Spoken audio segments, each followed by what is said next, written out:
السلام عليكم ورحمة الله وبركاته. معاكم انجي سكين، ودي قناة ان شاء الله. النهاردة هنعمل فرخة مشوية بتتبيلة الفلفل الالوان في الكيس الحراري.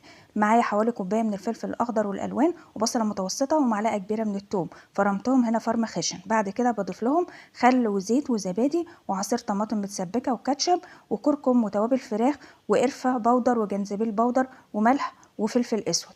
هنا ببدأ اخلطهم تاني زي الوصفة ما انا شفتها في التلفزيون. بصراحة وصفة جميلة. بعد كده بتبل بيها الفرخه، وطبعا الفرخه عامله فيها فتحات في تحت الجلد في اللحم نفسه، وهبدا ان انا اتبلها. في الوقت ده بسيبها حوالي ليله كامله. لما باجي اسويها بكون مشغله الفرن وبسويها على الرف الاوسط، وطبعا بحطها في الكيس الحراري. وقبل ما ندخلها الفرن بكون حاطه معلقه من الزيت زي ما بيجي كده، واقفل الكيس واعمل فيه فتحات. هنا بتتسوى وبتطلع بالشكل ده.